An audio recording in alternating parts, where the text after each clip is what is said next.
Então, nós ficamos com a parte das atribuições do juiz-presidente. A equipe é essa que está aí. As pessoas aí, são 5 pessoas, certo? Bom, antes de começar propriamente com cada inciso, são 12 incisos, eu queria fazer um breve histórico do Tribunal do Júri, mas breve mesmo. O Tribunal do Júri, ele existe há muitos séculos, milênios atrás. Nós temos registro, Sócrates foi julgado e condenado por um tribunal de júri. Seus concidadãos o condenaram à morte por corromper a juventude. Isso foi lá no século IV a.C., certo? Então, nós vimos com a instituição do Tribunal do Júri desde essa época e chegamos no Brasil, na Constituição do Império, havia Tribunal do Júri para julgar crimes de imprensa. Então, os crimes de imprensa eram julgados por 12 cidadãos do Tribunal do Júri, 1822, na época do Império, Dom Pedro I. A Proclamação da República manteve, a Constituição republicana manteve, e chegou até nós até hoje. Somente houve um interregnozinho na Constituição Polaca, 1938 a 46, na ditadura de Vargas, né, naquela época da Segunda Guerra, nazismo, e aí sofreu influência e o Tribunal do Júri foi suspenso. Então, é uma instituição eminentemente democrática, retornou na Constituição de 46, com golpe militar de 64, porém manteve-se o Tribunal do Júri e foi consagrado na nossa Constituição Cidadã de 88, e até hoje nós temos Tribunal de Júri, certo? Esculpido no inciso 5º da Constituição. Artigo 5º, inciso 38. Está lá, Tribunal do Júri. Competência do Tribunal do Júri, nós já vimos aí, as equipes anteriores já falaram, homicídio, aborto, infanticídio, induzimento, auxílio ao suicídio. Eu fiz questão de colocar aí, basicamente, a situação, a localização. Juiz, as partes, Ministério Público, defesa, os auxiliares do juiz, são os oficiais de justiça, né, escrivão, e os jurados, que são os juízes leigos, como chamam. Então, eles ficam aí no salão e vão decidir as causas relacionadas com com essas atribuições que são homicídio, infanticídio e qual foi? Aborto e induzimento ao suicídio. Bom, o Tribunal do Júri começa com um juramento solene, então a juíza pede que individualmente a cada jurado que faça um juramento: concito-vos a examinar esta causa com imparcialidade e a proferir vossa decisão de acordo com a vossa consciência e os ditames da justiça. E aí cada jurado, assim o prometo. E aí passa para o próximo. É uma solenidade, né? O Tribunal do Júri é um ato solene. E a partir dali, aliás, antes, quando eles são sorteados, 7 jurados, eles já são incomunicáveis entre si e para o mundo externo também. Bom, são 7 jurados, compõem um conselho de sentença, nós estamos vendo aí. Cláusula pétrea na Constituição, já disse, artigo 5º, inciso 38, certo? Não vou me alongar com diferenças entre plenitude de defesa e defesa plena. Apenas dizer que a plenitude de defesa é mais do que a defesa plena, o professor já explicou isso, porque vale não só o que está na lei, tipificado na lei, mas vale religião, vale teatro, certo? Vale tudo que seja lícito pode ser argumentado pelo promotor e pela defesa. Bom, nós vamos agora entrar mesmo no nosso assunto, que é o artigo 497, as atribuições do juiz-presidente do Tribunal do Júri. Bom, os incisos 1 e 2, eles regulam o poder de polícia do juiz-presidente. Então, o juiz-presidente, ele vai regular a polícia das sessões e prender os desobedientes, como está aí no inciso 1, e requisitar o auxílio da polícia, geralmente a polícia militar. Todos os os julgamentos com o Tribunal do Júri. Eu já participei de vários, dezenas, vários anos, sempre presença da polícia. E ainda que o réu esteja solto, mas a polícia está ali para garantir não só o réu preso ou solto, mas também a ordem do recinto, sob o comando do juiz. Bom, terceiro, a autoridade máxima no Tribunal do Júri é o juiz, certo? Ele vai dirigir os debates, intervindo em caso de abuso, excesso de linguagem. É aquele caso que o colega Josivaldo citou, o caso daquele advogado. Ele realmente passou dos limites. Eu conheço a história, foi no fim do ano passado, certo? Então, pode acontecer, ele passou dos limites, ele proferiu palavras preconceituosas contra o público LGBT, não tinha nada a ver com o assunto do julgamento. Então, cabe muitas vezes ao juiz intervir, excesso de linguagem. Às vezes o promotor e o advogado, o defensor, eles entram num embate ali e pode surgir uma palavra de baixo calão, já aconteceu isso. O juiz, excelência, por favor, vamos manter o nível da discussão, ok, dos debates. Então, o juiz é aquele mediador, vamos dizer assim. Ele é que dirige os debates, não permitindo que haja excesso de linguagem, xingamentos, certo? Manifestação da plateia proibido. Pode haver manifestação silenciosa, mas não pode haver apupos da plateia. Então, cabe ao juiz conduzir tudo isso. Inciso 4. A gente vai ver cada inciso e eu vou fazendo uns comentários. Inciso 4. Resolver as questões incidentes que não dependam do pronunciamento do júri. Porque o júri é que vai decidir se o réu é culpado ou inocente. As questões de mérito serão decididas pelo Tribunal do Júri, os 7 do Conselho de Sentença. Mas cabe ao juiz as questões que não são de mérito. Por exemplo, vamos supor um caso assim, alguma situação, por exemplo, houve uma interceptação irregular de carta particular e o promotor quer trazer isso, ou o juiz, ou o defensor quer trazer isso em público para mostrar aos jurados. E vamos supor que essas cartas tenham sido interceptadas por meio criminoso. Isso não pode. Então, cabe ao juiz essas decisões incidentais, é ele que vai resolver. Então, vamos supor, como aconteceu comigo esse ano, eu fiz parte do Conselho de Sentença e a polícia, por algum motivo, não recebeu o aviso para trazer o réu. Então, o juiz teve que intervir. Antes de começar mesmo a sentença, houve esse atraso, o juiz teve que intervir, fazer uma comunicação com o comandante da polícia para escoltar o réu até o recinto para começar o julgamento. Então, todas essas intervenções que não são decisão de mérito, são questões incidentais, cabe ao juiz resolver. E mil situações eu poderia citar aqui, ok? Bom, vamos nomear defensor ou acusado quando considerá-lo indefeso. Vamos supor que durante o julgamento nós temos a oitiva das testemunhas, das testemunhas, aí depois feita a inquirição do réu, e vão primeiro a inquirição do ofendido, né, e depois a inquirição do réu. Mas vamos supor que na hora dos debates, depois da inquirição do réu, vem os debates. Aí, primeiro é dada a palavra ao promotor, e o promotor se desincumbe de seu métier, né, mostrando a situação, se baseando na lei e dizendo o que é que aconteceu, que o réu é culpado por isso e aquilo. Aí, quando chega na parte do defensor, o defensor fala 3 minutos. Não defende o seu cliente como deveria. Então, é como se não está havendo uma paridade de armas. As questões que poderiam ser suscitadas para defender o réu a seu favor não são levantadas a contento pelo defensor. Então, o juiz percebe que o réu está indefeso.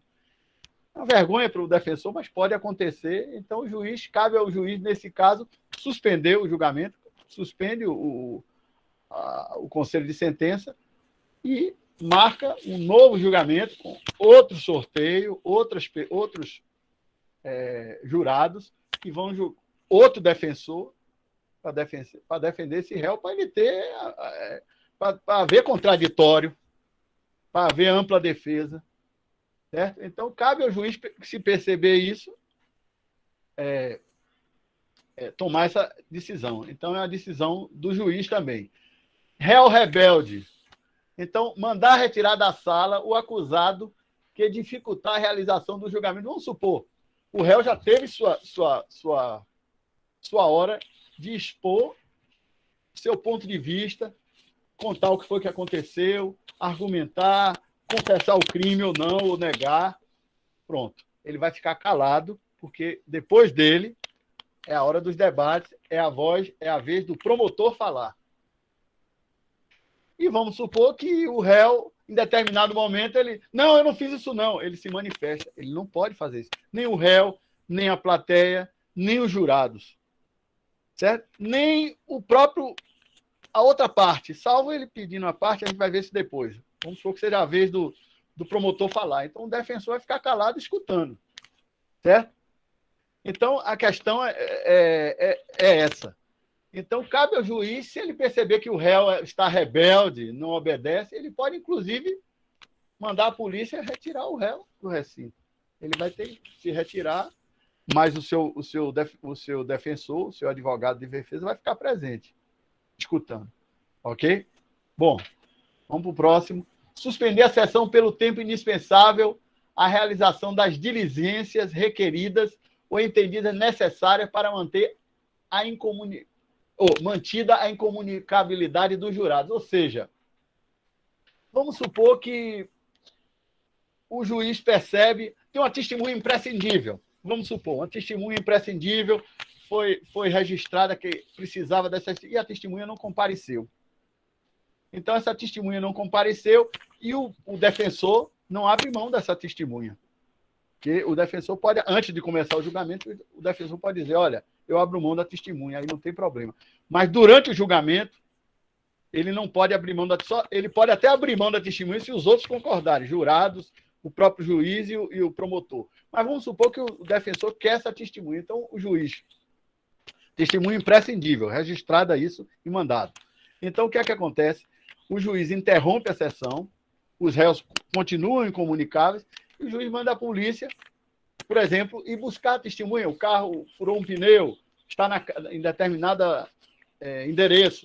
E a polícia vai interromper durante uma hora, e a polícia vai buscar, se for o caso, coercitivamente, certo? Ou um atraso que tenha havido a testemunha. Então, cabe ao juiz tomar essas atitudes também. Vamos ao próximo. Interromper a sessão por tempo razoável para proferir sentença e para repouso ou refeição dos réus. Então, a gente já viu que houve a oitiva das testemunhas, houve a oitiva do prejudicado, né, o seu representante, a mulher do falecido, ou o próprio, se for tentativa de homicídio, o próprio ofendido. Então, depois é a vez do réu falar. Então, tudo isso toma tempo. O réu, às vezes, demora uma hora e meia falando. Depois, o promotor tem 1h30 para falar. Depois, então, um julgamento que começou às 9 horas, então vai entrar pelo horário do almoço, por exemplo. Então, chega às 12h30, o juiz vai interromper, vai suspender o julgamento para que as pessoas possam se alimentar. Então, é providenciado o almoço para os jurados, para o defensor, para o próprio juiz, para as pessoas que estão ali, certo? E quem quiser usar o banheiro, quem quiser provisoriamente, sob a supervisão do oficial de justiça, dar um telefonema. Alô, olha, eu não vou poder voltar não, porque eu estou aqui preso, estou aqui no tribunal do júri. Vai se estender pelo resto do dia até começo da noite. Um aviso, uma coisa assim, é possível usar o sanitário. Então, o juiz é que controla tudo isso, ok? É o inciso 8º. Inciso 9º. Decidir de ofício, ouvido o Ministério Público e a defesa, ou a requerimento qualquer deles, arguição de extinção de punibilidade. Vamos supor que o juiz percebe nós tivemos um caso desse esse ano, que eu estava presente, que o réu foi condenado, mas o crime tinha prescrito. Ele foi condenado, digamos assim, no final o juiz percebeu isso, chamou o promotor, chamou o defensor, mas o réu saiu solto, apesar dele ter sido condenado por assassinato. Um assassinato, com um crime de assassinato, de homicídio, com 20 anos, ele prescreve. Então, passou dos 20 anos, sem ser pronunciado, ele prescreve, percebeu isso quando já estava no final do julgamento. Ok? Bom, inciso 10º. Resolver as questões de direito suscitadas no curso do julgamento. Vamos supor a opção do silêncio do acusado. É uma opção que o réu tem. Então, vamos supor que... Ou então o uso de algemas. Vamos supor que tenha sido decidido. É uma questão de direito. Repare que tem algum ponto do artigo, tem uma súmula do Supremo que diz que só determinados casos é que o juiz pode fazer uso da algema no réu. Ou então, por exemplo, vamos supor, agora me ocorreu o seguinte, o promotor, ele argumenta, olha, o réu escolhe não falar, permanecer em silêncio. Durante a oitiva do réu, ele pode contar a versão dele dos fatos, inclusive pode até mentir, mas ele prefere ficar calado, ele se abstém de falar. Então, o promotor, na hora do debate, o promotor disse, olha, viram vocês? Ele ficou calado porque ele é culpado. Isso não pode. É uma questão de direito que, inclusive, pode suscitar nulidade absoluta, porque ele pode chegar ao ponto, imediatamente, o juiz... Excelência? Não. Certo? Não pode ser suscitado esse tipo de coisa. Então, cabe ao juiz controlar esse tipo de coisa e não permitir, certo? Cabe ao juiz não permitir manifestação da plateia, vamos supor, do pessoal que está lá assistindo, porque é público, certo? Cabe ao juiz permitir que as pessoas se manifestem, certo? Então é isso, é o 10º. Inciso 11, determinar de ofício ou a requerimento das partes ou de qualquer jurado as diligências destinadas a sanar nulidade ou a suprir falta que prejudique o esclarecimento da verdade. Bom, me ocorre aqui o exemplo da testemunha. Então, uma testemunha-chave, uma testemunha importante, imprescindível, a palavra é essa, e que ela não compareceu por algum motivo.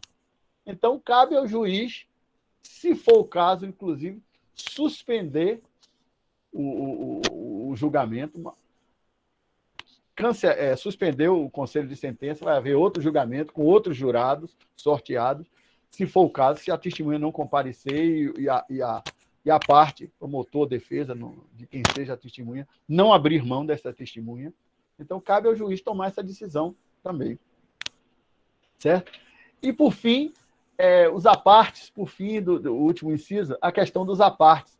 Regulamentar, durante os debates, a questão do aparte. Então, vamos supor, durante os debates, primeiro fala o promotor, durante 1h30, em regra, depois fala, eu digo em regra porque pode ser mais de um acusado, de um réu, então aí o tempo é maior.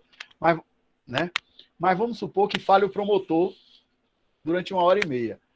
E aí, durante a fala do promotor, aí, em determinado momento, naquela 1h30, o promotor está falando, aí o defensor diz, excelência, pede para o juiz, excelência, a parte, eu quero uma parte.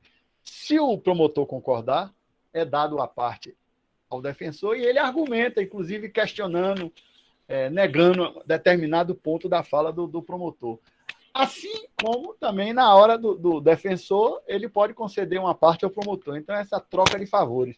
Então, cabe ao juiz regular isso, inclusive, por exemplo, vamos supor que tenha havido 2 apartes, os apartes são, em geral, passa dos 3 minutos. Mas está dito no inciso 12 que são apartes de 3 minutos cada aparte. Mas, em geral, isso aí passa. Mas cabe ao juiz anotar isso e devolver esse tempo respectivamente, a fala de quem concedeu a parte. Vamos supor que tenha havido 2 apartes, 6 minutos. Então, o promotor que concedeu a parte, ele terá, ao final, mais 6 minutos, e foi o tempo que ele concedeu para a outra parte falar. Bom, eu terminei a parte de análise de cada um dos incisos, tranquilo, certo? Eu queria aproveitar esses 2, 3 minutos que a gente tem aqui para falar. Bom, aqui, testemunha é importante, certo? A testemunha é obrigada a falar a verdade, certo? Bom, eu queria falar rapidamente sobre a aquisitação, já foi falado, mas é um assunto, assim, eu acho importantíssimo a aquisitação, e eu trouxe esse exemplo aí, que está meio pequenininha a letra, mas que aconteceu realmente, foi um crime de homicídio, foi feminicídio, o marido que matou a esposa, e os quesitos, né? Houve o crime? É a pergunta que é feita aos jurados. Então, o jurado os membros do Conselho Tutelar vai responder sim ou não. Então, o réu foi o autor? O jurado absolve o réu? Então, a materialidade é perguntada aí, nesses quesitos. Então, depois vem as questões que envolvem qualificação. Então, por exemplo, foi feminicídio, ou seja, o crime foi praticado contra a mulher em razão do sexo dela ser mulher, então cada jurado responde ou sim ou não, certo? Então, vamos supor, com base nisso, com base nessas perguntas que são feitas, que o juiz vai fazer a dosimetria. Ao final, ele vai ver quais foram as perguntas que prevaleceram, as respostas que prevaleceram, certo? Então, quando chega em 4, ele para garantir o sigilo. Então, vamos supor, foi feminicídio? Sim. Então, um crime de homicídio simples, que seria de 6 a 20 anos, não vai ser homicídio simples, vai ser feminicídio de 12 a 30. Então, a pena base vai ser maior. Então, tem uma pergunta que é feita aqui, que foi feita também, no 7º quesito. O crime foi praticado na presença da genitora da vítima? Isso é causa de aumento de pena. Então, vamos supor que na dosimetria tenha sido escolhido o feminicídio, de 12 a 30, o juiz ia botar 20, pena base 20. Mas o crime foi em presença da mãe da vítima. O homicida, o réu, ele esfaqueou, segundo as análises lá, que foi mostrado, ele esfaqueou a mulher na presença da mãe dela, matando-a. Então, além dos 20 anos da pena base, vai ter uma causa de aumento de pena de 1/3 a metade. Isso está lá no 121 do Código Penal, certo? É uma causa de aumento de pena. Então, seria 20. Vamos supor que o juiz achou que foi grave, 1/3 a metade, botou metade. Então, 20 mais metade de 20, 10, 30 anos. Então, ele vai começar com 30 anos. Então, ele vai começar no regime fechado, certo? Porque é acima de 15. E aí, essa dosimetria, quem vai fazer é o juiz, não é o jurado. Os jurados apenas eles respondem os questionários, certo?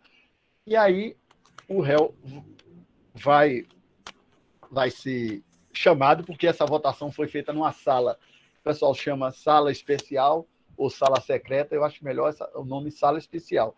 E nessa sala especial, essa votação que foi feita na presença, o réu não está ali para não constranger, né, as pessoas, alguma coisa, então está ali o promotor, o defensor, o juiz, os oficiais e os jurados. Pronto, naquela salinha eles votam, botando sim ou não, secretamente, só quem sabe foram íntimos, cada jurado. Bom, então, em resumo, é essa a minha apresentação, ok? Muito obrigado pela assistência aí. E eu estou aberto aí a qualquer pergunta, eu e a equipe, ok?